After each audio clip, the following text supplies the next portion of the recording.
Hello there. How are you? I am Paul, and I entitled this video, Are You Feeling Stuck Between Two Realities Also? What do I mean by that? So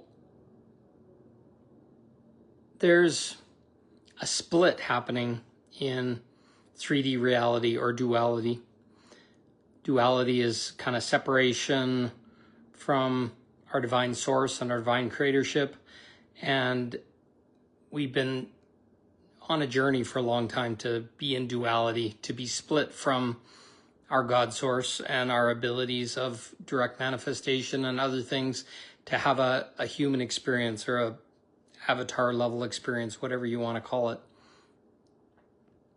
So my journey, probably the last 5 years, because it's all been intense, but has been separating from most of my 3D stuff. Businesses fell away, vehicles, loans, debts, credit cards, my home, all fell away. All completely beyond my control. Things like COVID and other things where it was like my divine plan to come and have those things fall away. Same with my marriage, same with the relationship with my children. A lot of damage was done through divorce and living in 3D reality and 3D trauma. But I'm learning that not everything is a failure. One of the biggest things I learned out of having a divorce from my marriage was self-love. And a lot of people think that that's selfish, but I lived my whole entire life trying to please a mother and father and please reality and please wives and to feel loved. And I kind of, I don't know how else to call it, but prostituted myself to feel love. Give all your time and effort and support a wife and then have children and create a family and all those kind of things was all pleasing outside myself. And I was a good dad and I did lots of good things or whatever, but there became a point when the actual act of marriage and having a wife and other things, she stepped away from the marriage and became a mother. And some may criticize and say that was bad and or that I was bad for doing that or whatever, but it basically turned into her avoiding intimacy with me, which is okay, but I waited my whole life to get married, and she basically was very intimate until the children came, and despite discussions and other things, I was told I was too fat to be intimate and I was not doing it right and I was doing things wrong, and I spent a lot of time taking training and courses and trying to prove, and I realized that she had a trauma and she'd kind of hidden it very carefully and refused to talk about it, but I learned between the lines, despite trying to talk about it and other things, that she'd been raped as a teenager and she was Japanese, and that was by a Western man. So she'd married the equivalent of her perpetrator. And then I realized that through intimacy and other things, she was feeling and going back into her trauma. So I spent a lot of time talking and walking and trying to figure out what was going on, but there was no intimacy, there was no connection, no sexuality, no nothing in the marriage, and it was killing me because I'm all about love and affection and other things. And then one day, I remember it very clearly, I gave her a kiss, which I always did, and I happened to turn back after I'd walked away, and she literally wiped it off.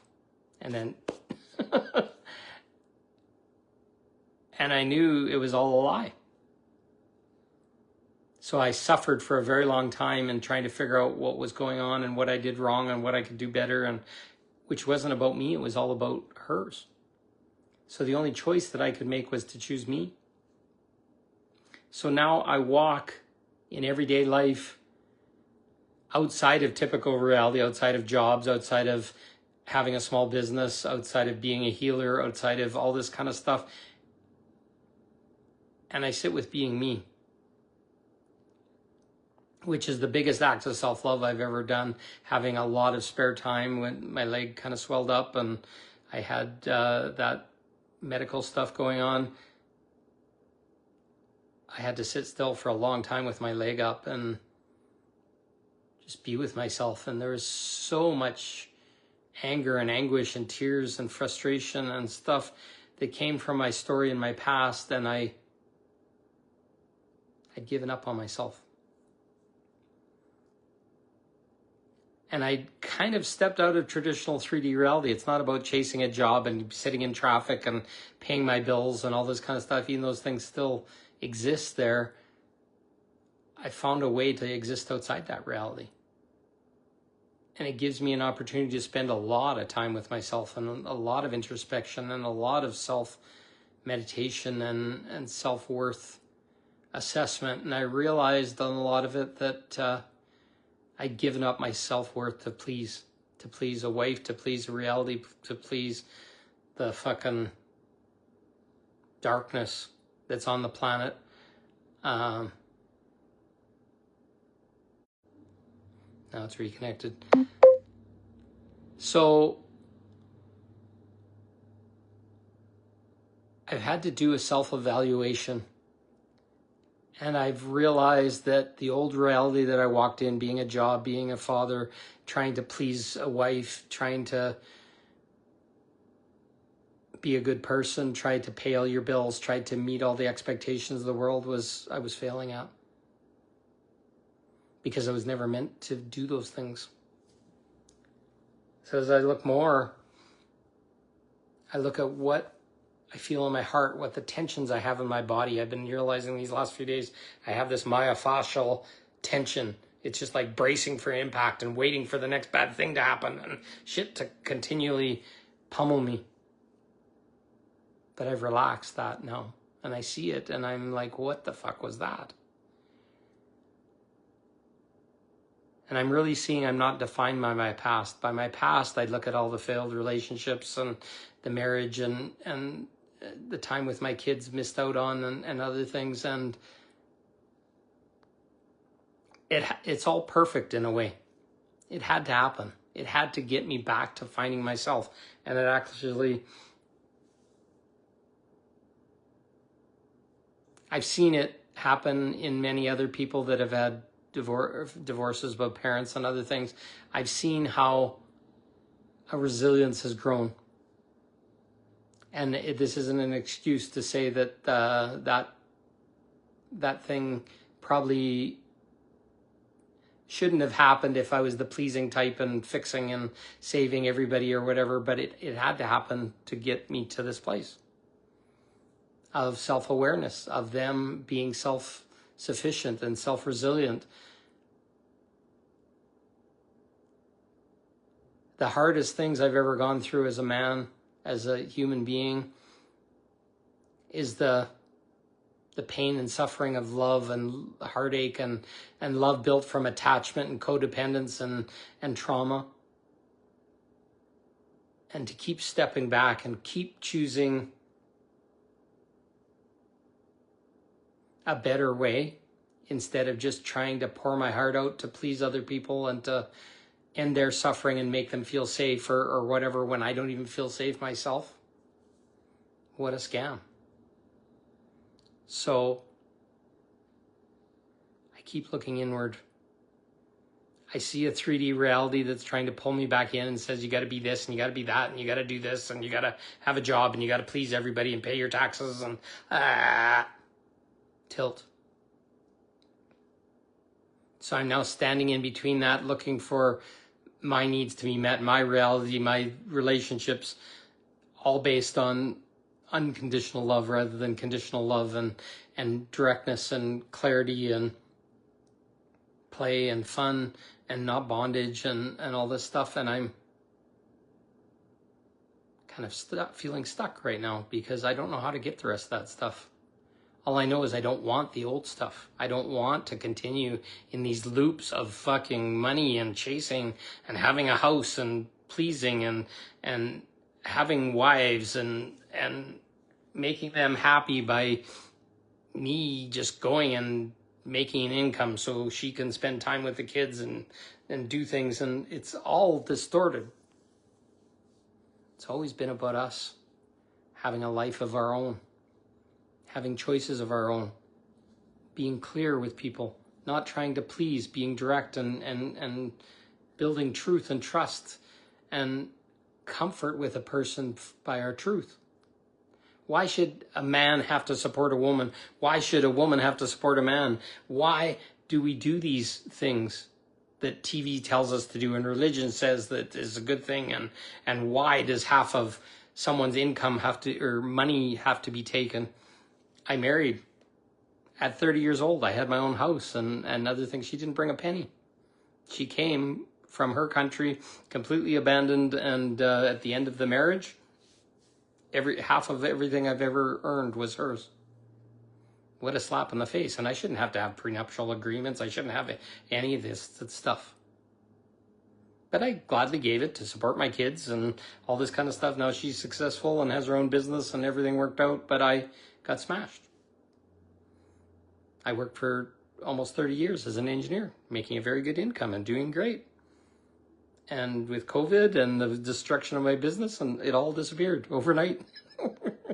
The company I worked for, Nortel, I was about to leave with an $80,000 severance, and the check had already been printed, and I was 2 weeks from receiving it, and the company went bankrupt out from under me. One of the most successful companies in the world with $9 billion in the bank, and it disappeared overnight because a bunch of rich fucks wanted to make some money. They played a game and basically said that pension was underfunded and it was insolvent. It wasn't. But the lawyers made $3 billion in negotiating away $300 million worth of employee settlements. The people that could least take it, and it all went to creditors. The world isn't fair. It's a process of slapping us in the ass, and it's a process of shooting us down until we no longer care, no longer think about a manifestation. We just keep expecting the worst, and that's the world will create that for us. So I'm in between now. I'm very careful with my thoughts. I'm very careful with what I say, and I cancel anything I brought forward, basically, because those old things were an old pattern, were an old program, an old world that I'm leaving. And I'm stepping into a new world. Call it 5D, call it New Earth, call it whatever, but I'm basically choosing to step out of the fucking muck and be consciously aware so that I don't have to go back there again. And we're all doing that. That's ascension, that's awakening, that's change. Are you making a change? Are you making new choices? Are you stepping out of failed marriages, failed responsibilities, jobs that don't serve you, bosses that are fucking pricks? We have all had them. Who gets to choose you? You, right there. I do too. So if you're stuck between realities, keep pushing for the new realities, keep letting go of the old patterns and the old bullshit and choose you. Because nobody else will. I love you. You got this. Who's going to choose you?